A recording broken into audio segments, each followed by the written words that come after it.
নমস্কার ভক্তরা, জয় শ্রীকৃষ্ণ, রাধে রাধে।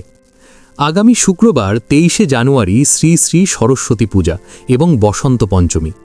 এই দিন একটু হলেও খান এই একটি খাবার, মা লক্ষ্মী এবং মা সরস্বতীর কৃপায় সংসার সমৃদ্ধ হবে, সারা বছর অর্থ আসবে, আপনি আর আপনার পরিবারের সবাই সুস্থ থাকবেন, সুরক্ষিত থাকবেন। বছরের অন্যতম তিথি বসন্ত পঞ্চমীর দিন কিছু খাবার যেমন খুব ভালো বলে বিবেচিত হয়, তেমনি কিছু খাবার একদমই খাওয়া উচিত নয়।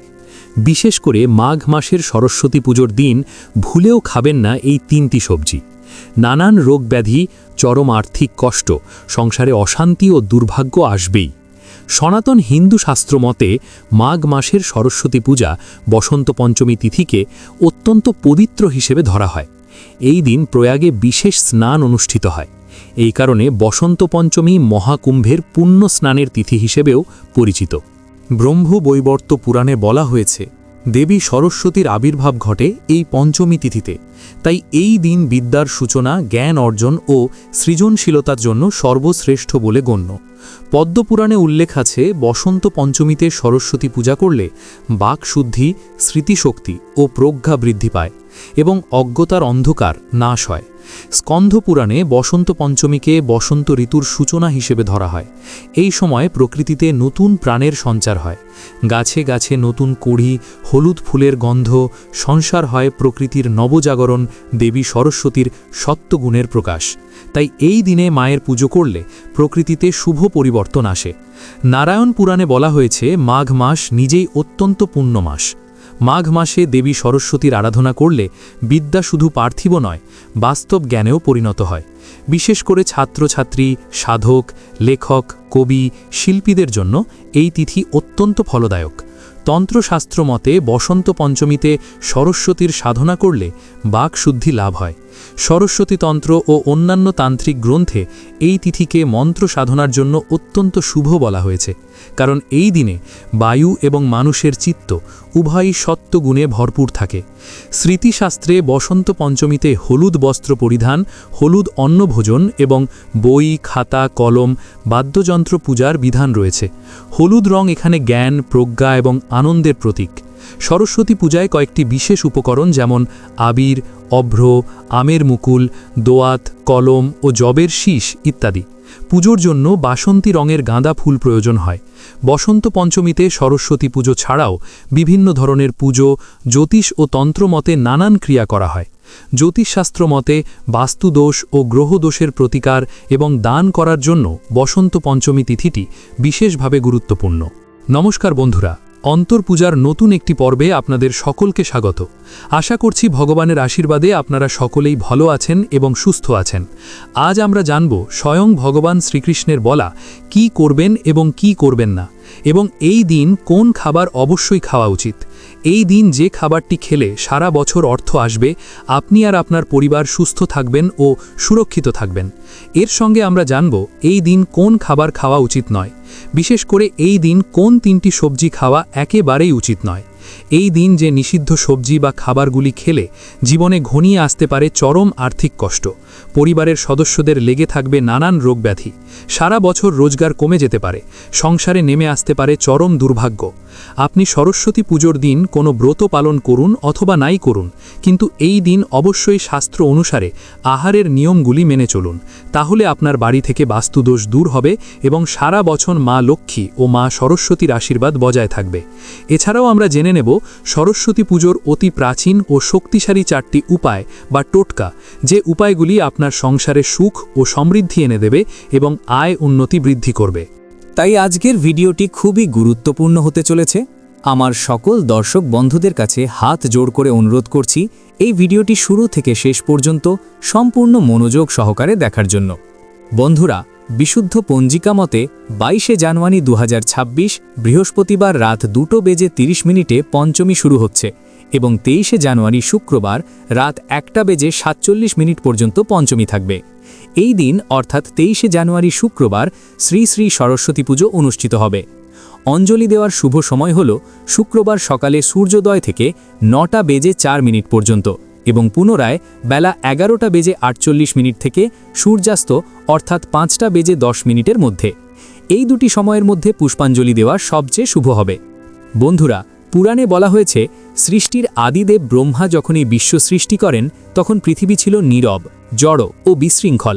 প্রাণ থাকলেও সেখানে ছিল না কোনো ভাষা, ছিল না কোনো সুর, ছিল না কোনো জ্ঞান বা বোধ। তখন ব্রহ্মা গভীর চিন্তায় নিমগ্ন থেকে নিজের কমণ্ডলু থেকে এক দিব্য শক্তির সঞ্চার করলেন। সেই শক্তির রূপ ধারণ করে প্রকাশ পেলেন দেবী সরস্বতী, যা শুভ্রবর্ণা, বীণা ধারণকারী, শ্বেত পদ্মাসনা, বিদ্যা ও দানের অধিষ্ঠাত্রী দেবী। ব্রহ্মবৈবর্ত পুরাণে বলা হয়েছে সরস্বতী দেবীর আবির্ভাবে সমগ্র সৃষ্টি প্রাণ ফিরে পায়। দেবী যখন তার বীণা স্পর্শ করলেন তখন প্রকৃতিতে ধ্বনি, ছন্দ ও ভাষার জন্ম হল। মানুষের মুখে এলো বাকশক্তি, মনে এলো বুদ্ধি ও বিবেক। এর আবির্ভাব ঘটেছিল মাঘ মাসের শুক্লা পক্ষের পঞ্চমী তিথিতে। তখন থেকেই এই বিশেষ দিনটিতে দেবী সরস্বতীর পুজো করা হয়। আরও এক কাহিনীতে বলা হয়েছে ভগবান কৃষ্ণ দেবী সরস্বতীকে আশীর্বাদ করেন যে কলিযুগে বিশেষ করে এই পঞ্চমী তিথিতে যারা তার পুজো করবেন তারা বিদ্যা, কীর্তি ও জ্ঞানে প্রসিদ্ধ হবেন। তাই ছাত্র, শিক্ষক, গবেষক, লেখক, কবি, শিল্পী ও সাধকরা এই দিনটিকে বিশেষ শ্রদ্ধার সাথে পালন করে। লোকাচার অনুসারে ছাত্র এবং ছাত্রীরা পুজোর দিন লেখাপড়া বন্ধ রাখে আর পুজোর আগে পর্যন্ত কুল মুখে তোলেন না। পুজোতে দোয়াত, কলম আর বইয়ের সাথে লক্ষ্মী ও নারায়ণের পুজো করার প্রথা প্রচলিত আছে। এই দিন ছোটদের হাতে খড়ি দিয়ে পাঠ্য জীবনের সূচনা হয়। সরস্বতী পূজার শেষে পুষ্পাঞ্জলি দেওয়ার প্রথাটি অত্যন্ত গুরুত্বপূর্ণ। বন্ধুরা, এই দিনে নিষিদ্ধ খাবারটির মধ্যে যেটির কথা প্রথমেই বলবো সেটি হলো শ্রীফল বা বেল। সরস্বতী পুজোর দিন কখনোই বেল খাবেন না। এই দিন স্নানের পর অনেক জায়গায় বিভিন্ন উদ্দেশ্যে বেল বা শ্রীফল উৎসর্গ করা হয়। সরস্বতী পুজোর দিন বাড়ির কোনো সদস্যই বেল বা বেলের তৈরি কোনো কিছুই খাবেন না। এই দিন বেল খেলে বাড়িতে রোগ ব্যাধি লেগেই থাকবে, রোগীর পেছনে খরচ করতে করতে আপনি সর্বশান্ত হয়ে যাবেন। সুতরাং সরস্বতী পূজার দিন কোনোভাবেই বেল বা বেলের তৈরি কোনো কিছুই খাবেন না। এছাড়াও এই দিন আমিষ খাবার যেমন মাছ, মাংস, ডিম, পেঁয়াজ, রসুন, মুসুরির ডাল ইত্যাদি তামসিক খাবার এড়িয়ে চলুন। বন্ধুরা, দ্বিতীয় নিষিদ্ধ খাবারটি হল নিম পাতা। সরস্বতী পুজোর দিন বাড়িতে নিম পাতা রান্না করবেন না বা নিম পাতার তৈরি যে কোনো খাবার খাবেন না। এই দিন নিম দাঁতনও ব্যবহার করবেন না। ঘরে বা বাইরে নিম পাতা, চিড়তা জাতীয় খাবার এই দিন এড়িয়ে চলুন। এর ফলে আপনার বাড়ি নেগেটিভ শক্তির হাত থেকে মুক্তি পাবে এবং বাস্তুদোষ দূর হবে। এছাড়া নেশা জাতীয় কোনো খাবার এই দিন গ্রহণ করবে না। যারা নেশা জাতীয় খাবার প্রতিদিন গ্রহণ করেন অন্ততপক্ষে সরস্বতী পুজোর দিন এগুলি গ্রহণ না করাই ভালো, বিশেষ করে ব্রত পালনের সময়। এছাড়া সরস্বতী পুজোর দিন পরনিন্দা, পরচর্চা, মিথ্যা কথা বলা, ক্রোধ, কলহ ও সহবাস সম্পূর্ণরূপে নিষিদ্ধ। তাছাড়া সরস্বতী পুজোর দিন শাস্ত্র অনুসারে সাত্ত্বিক, হালকা ও শুদ্ধ খাবার গ্রহণ করা শ্রেয়।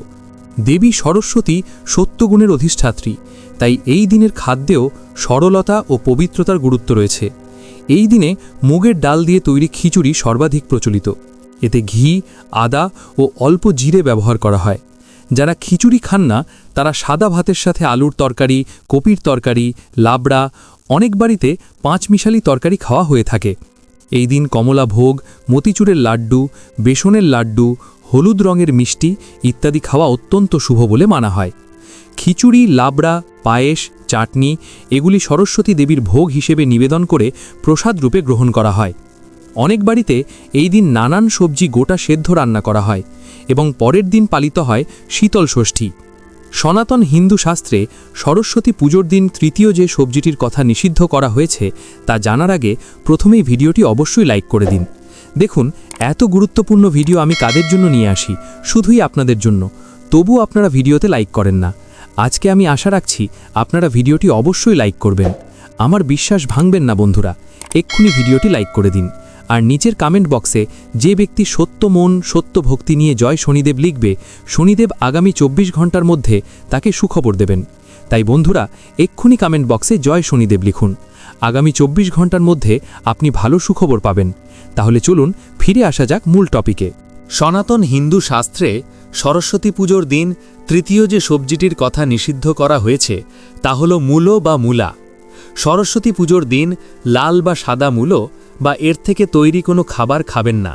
তাছাড়া মাঘ মাসে মূলো খেলে গ্যাস, বদহজম, বমির মতো সমস্যা দেখা দিতে পারে এবং মাঘ মাসে মূলোর মধ্যে এক বিশেষ ধরনের জীবাণুর সংক্রমণ ঘটে।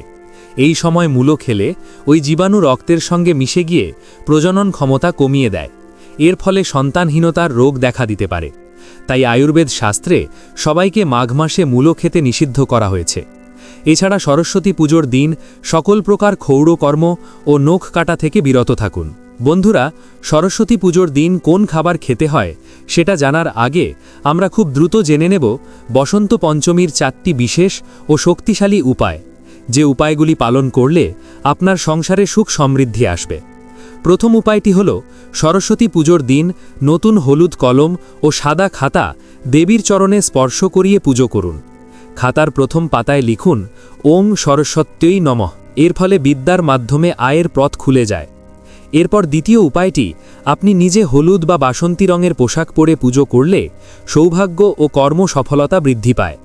গন্ধ পুরাণে হলুদকে বসন্ত বা সৌভাগ্যের রং বলা হয়েছে।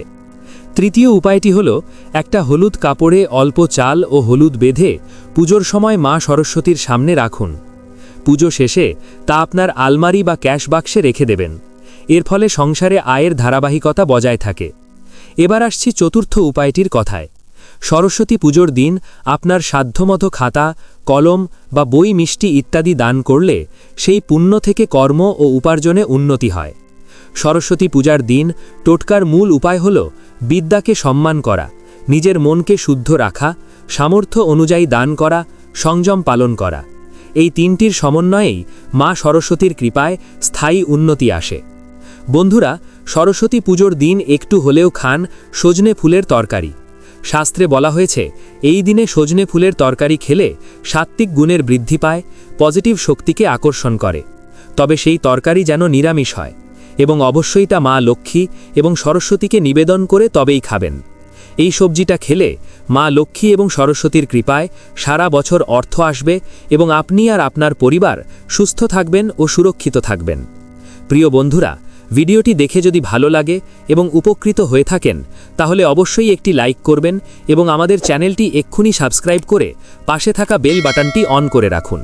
এতে আমরা নতুন ভিডিও বানানোর জন্য অনুপ্রেরণা পাই। আমার সকল দর্শক বন্ধুদের ওপর ভগবানের কৃপা বর্ষিত হোক। ধন্যবাদ।